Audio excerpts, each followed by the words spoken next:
NCERT books को पढ़ने का बेस्ट तरीका क्या है, किस तरीके से एनसीईआरटी को पढ़ा जाए। एक बार हम पढ़े मैम और सारी चीजें हमारे माइंड में आ जाए। एनसीईआरटी जो है आपका बेस है, चाहे आप कोई सा भी एग्जाम दीजिए। हाय स्टूडेंट्स, आई नो आप सबका एक डाउट हमेशा रहता है कि मैम एनसीईआरटी बुक्स को पढ़ने का बेस्ट तरीका क्या है। तो आज की इस वीडियो में मैं आपको बताने वाली हूं कि अगर आप एनसीईआरटी बुक्स को पढ़ना चाहते हैं और इस तरीके से पढ़ना चाहते हैं कि एक बार हम पढ़े मैम और सारी चीजें हमारे माइंड में आ जाए, बिकॉज एनसीईआरटी जो है आपका बेस है। चाहे आप कोई सा भी एग्जाम दीजिए, चाहे आप क्लास 9th के स्टूडेंट है, 10th के है, एंड इवन अगर कोई ऐसा बच्चा भी देख रहा है जो बाकी क्लासेस में बिलोंग करता है या फिर कोई भी कॉम्पिटिटिव एग्जाम के लिए प्रिपेयर कर रहा है और एनसीईआरटी बुक्स को जो है अच्छे से जो प्रिपेयर करना चाहता है, तो आज मैं आपको कुछ टिप्स एंड ट्रिक्स बताने वाली हूँ। जिस तरीके से अगर आप एनसीईआरटी को पढ़ेंगे तो आपको जो है एनसीईआरटी जो है अच्छे से समझ आएगी। क्योंकि ये तो सच बात है कि जो एनसीईआरटी की जो लैंग्वेज है थोड़ी सी टिपिकल है। जब आप फर्स्ट टाइम पढ़ते हो किसी भी चीज को तो चीजें जो है समझ नहीं आती है, बट वहीं पर अगर आप एनसीईआरटी की हर एक लाइन को अगर आप पढ़ोगे ना तो उसके पीछे कोई ना कोई मतलब, कोई ना कोई एक स्टोरी, कोई ना कोई सिग्निफिकेंस जो है जरूर है, और वहीं से जो है क्वेश्चन बनते हैं। तो एनसीईआरटी अगर आप स्पेसिफिकली साइंस के स्टूडेंट हो और सोशल साइंस के स्टूडेंट हो तो एनसीईआरटी तो आपके लिए बहुत ही ज्यादा इंपॉर्टेंट है। चाहे आप बच्चे बहुत सारे बोलते कि मैम रेफरेंस बुक ले ले क्या, ये कर ले क्या, वो कर ले, बट मैं सजेस्ट करूंगी कि अगर आप साइंस और एसएसटी के स्टूडेंट हैं तो please stick to the NCERT strictly, because NCERT ही आपका बेस है, वहीं से क्वेश्चन आते हैं। हाँ, जैसे मैथ्स की बात हो गई, बेस आप मैथ्स का एनसीईआरटी से प्रिपेयर करिए, प्रैक्टिस आप चाहे कोई से भी बुक से करना चाहे आप कर सकते हैं। तो किस तरीके से एनसीईआरटी को पढ़ा जाए, तो सबसे पहली टेक्निक जो मैं आपको बताना चाहती हूँ वो है कि अपने आप को जो है ना चैप्टर से फेमिलराइज कर लीजिए। कि मतलब अगर लेट्स से मैं हिस्ट्री का एक एग्जांपल लेती हूँ, अगर आप हिस्ट्री का चैप्टर पढ़ने जा रहे हो rise of nationalism in Europe, अगर आप क्लास 10th का हिस्ट्री का चैप्टर पढ़ने जा रहे हो rise of nationalism in Europe, और अगर आप सीधा बुक उठाकर पढ़ना स्टार्ट करोगे ना बच्चे, अगर सीधा आप बुक उठाकर पढ़ना स्टार्ट करोगे तो ट्रस्ट मी आपको कुछ भी समझ नहीं आएगा। मे भी कुछ चीजें आ जाए, टूटी फूटी कुछ चीजें समझ आ जाए, और आ भी जाए तो आप रिटेन नहीं कर पाओगे।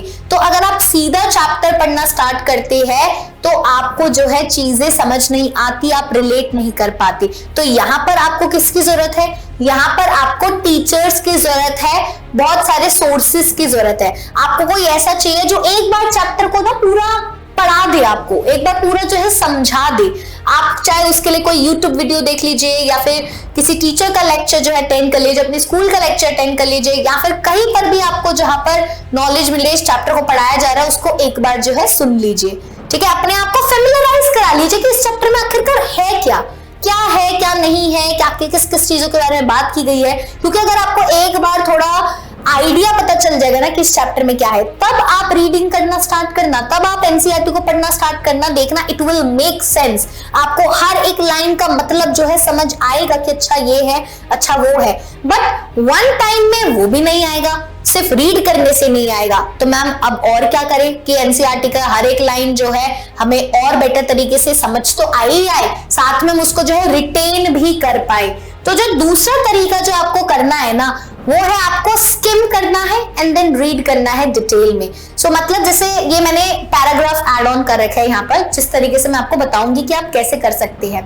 तो सबसे पहले आपने देखा कि अच्छा ये 2 पैराग्राफ है, ठीक है, यहाँ पर एक न्यू पैराग्राफ स्टार्ट हो रहा है, soil erosion and soil conservation. अब आपको जो है इस पैराग्राफ को लाइन बाय लाइन अच्छे से समझना है। तो पहले ना एक बार बस नजरों से निकाल लो कि अच्छा ये पैराग्राफ है, इसमें जो है बात की गई है सॉइल इरोजन के बारे में, पहले बात की गई है कि किन एक्टिविटीज के थ्रू होता है। फिर यहाँ पर जो है कुछ तरीके बता रखे हैं जिनसे जो है हम सॉइल को कंजर्व कर सकते हैं। मतलब आपने एक आइडिया ले लिया कि अच्छा इस पैराग्राफ में ना इन 2 चीजों के बारे में बात की गई है।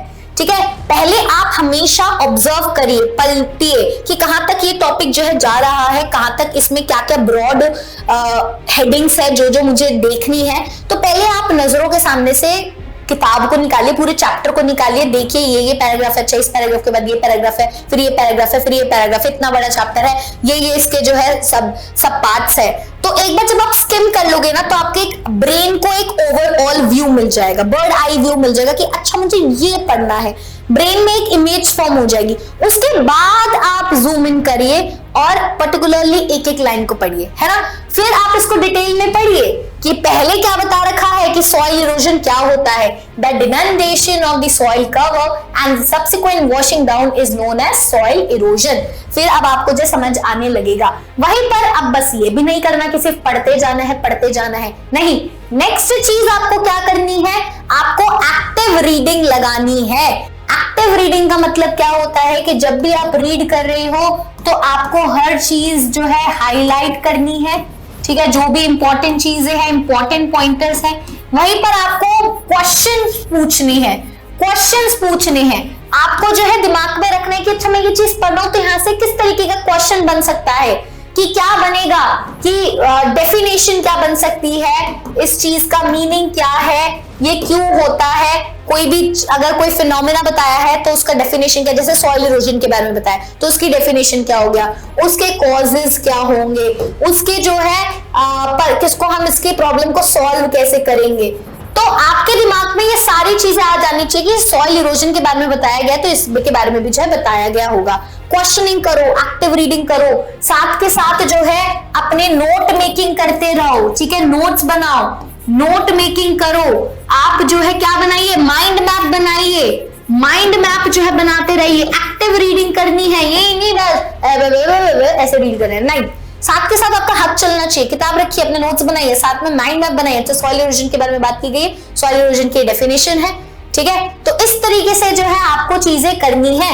तो आपको क्या करना है, आपको नोट्स एंड समरीज जो है साथ साथ बनानी है। जैसे अगर यहाँ पर मैं माइंड मैप के बारे में बात करूं तो आपने अपनी किताब ली, किताब का पेज लिया, आपने अपनी किताब के पेज में लिखा कि यहाँ पर जो है मैं सॉइल इरोजन के बारे में बात करूंगा, ठीक है। सॉइल इरोजन की अपनी इजी लैंग्वेज में यहाँ पर जो आपने एक डेफिनेशन ऐड कर दी कि सॉइल इरोजन की क्या डेफिनेशन है, ठीक है। सॉइल इरोजन की डेफिनेशन ऐड कर दी। वहीं पर अगर आप नीचे देखोगे तो आगे क्या लिख रखा है, अगली इंपॉर्टेंट लाइन क्या है, फिर तो यही बता रखा है कि the process of soil formation and erosion go on simultaneously and generally there is a balance between the two. Sometimes this balance is disturbed due to human activities like deforestation, overgrazing, construction and mining. तो मतलब यहाँ पर अब बात की गई है कि भाई सॉइल इरोजन के क्या-क्या कारण हैं, सॉइल इरोजन के क्या-क्या कारण हैं। तो दो कारण बता रखे हैं, कुछ कारण बता रखे हैं कि मैन मेड कारण, ठीक है, कुछ कारण बता रखे कि मैन मेड जिसकी वजह से सॉइल इरोजन होता है। थोड़ा सा खुद भी समझिए कि सॉइल इरोजन के कारण बता रखे कि क्यों हो रहा है। पहले उन्होंने बताया कि कुछ जो कारण है वो मैन मेड है, जैसे डिफॉरेस्टेशन, है ना। यहाँ पर आपने बात करी, खुद जो है माइंड मैप बनाने की कोशिश करो, ठीक है, अपने उसमें। वहीं पर ओवरग्रेजिंग, ये सारे मैन मेड कारण है। वहीं पर अगर आप देखोगे कंस्ट्रक्शन, ठीक है, इन सब वजह से हो रहा है, कंस्ट्रक्शन हो गया, ठीक है, माइनिंग हो गया। कोशिश करो एक ही पेज पे सारा है, यहाँ पर लिमिटेड स्पेस है तो यहाँ पर इसलिए नहीं आ पाएगा। फिर जो आपको कुछ नेचुरल तरीकों से भी जो है क्या होता है, सॉइल इरोजन होता है। तो यहाँ पर आपने देखा कि विंड की वजह से होता है, ग्लेशियर की वजह से होता है, यहाँ पर आप देखोगे वाटर की वजह से जो है होता है। अब आप देखोगे कि सॉइल इरोजन हो तो रहा है, अब सॉइल इरोजन की चीजों में ना कुछ और एक्स्ट्रा पॉइंट्स है कि सॉइल इरोजन जब एक पर्टिकुलर फिनोमिना में होता है, एक पर्टिकुलर चीजों में होता है, तो उसको कुछ और भी कहा जाता है। जैसे यहाँ पर गलीज की बात की गई है और यहाँ पर जो है रेवाइंस की बात की गई है। सॉइल इरोजन के ही टॉपिक में दो और टॉपिक के बारे में बात की गई है, गलीज और रेवाइंस, क्योंकि सॉइल इरोजन की वजह से गलीज बनाई होती है, कहीं कहीं पर गलीज बन जाती है, कहीं कहीं पर जो है रेवाइंस बन जाते हैं। गलीज क्या होते हैं, तो जब वाटर क्लेई सॉइल में ऐसे गलियां बना देता है, जब वाटर क्लेई सॉइल में ऐसे गलियां बना देता है तो उसको गलीज बोलते हैं, ठीक है। वहीं पर आप देखोगे रेवाइंस क्या होते हैं, बैड लैंड्स मतलब जो लैंड खराब हो गया, और स्पेसिफिकली वो बैड लैंड जो कि चंबल बेसिन में है उसको हम रिवाइंस बोल देते हैं। तो मतलब इन शॉर्ट आपने ये रीड किया और इससे जो आपको ये पता चल गया कि क्या बना है, ठीक है। वहीं पर अगर आप देखोगे इसी में शीट इरोजन की भी बात की गई है, एक और टॉपिक की बात की गई शीट इरोजन, वहां पर भी आपने उसकी डेफिनेशन बना ली, ठीक है, क्योंकि जब आप इसको रीड करोगे ना आपको ये पढ़ना, ये रिवाइज करना आसान होगा एज कम्पेयर टू पैराग्राफ जब आपने नोट्स बना लोगे। फिर यहाँ पर शीट इरोजन और विंड इरोजन की भी बात की गई है, नीचे नीचे आप जो है ऐड ऑन करते गए और उस डेफिनेशन को जो है अपनी लैंग्वेज में जो है लिखते गए। फिर उसके बारे में बात की गई है कि भाई अब हम करें क्या, कि प्रॉब्लम्स को सॉल्व कैसे करें। तो यहाँ पर सॉइल इरोजन को कैसे सॉल्व किया जाए उसके मेथड्स यहाँ पर मेंशन किए गए हैं कि आप जो है कॉन्टोर प्लोइंग करो, ठीक है, वहीं पर आप क्या करो, टेरेस फार्मिंग करो, ठीक है, वहीं पर आप क्या करो, आप जो स्ट्रिप क्रॉपिंग करो, वहीं पर आप शेल्टर बेल्ट्स लगाओ। तो ये सारे स्टेप्स दिए हुए हैं, इनको पॉइंट बाय पॉइंट जो है नोट करते जाओ, क्योंकि ऐसे तो पैराग्राफ में दिए हुए, आपको पॉइंटर्स में तो नहीं दिए हुए। तो एनसीईआरटी इसलिए ही आपको थोड़ी डिफिकल्ट लगती है क्योंकि कोई भी चीज पॉइंट में नहीं दी गई, आपको बनानी है, आपको ब्रीफ करना है, हर चीज पैराग्राफ में दी हुई है। तो इस तरीके से नोट्स एंड समरीज आप बनाओगे तो आपके लिए काफी ज्यादा आसान हो जाएगा, स्पेसिफिकली साइंस और एसएसटी वाले स्टूडेंट्स के लिए। अपने नोट्स बनाओ, आपको ट्रस्ट मी हमेशा याद रहेंगे।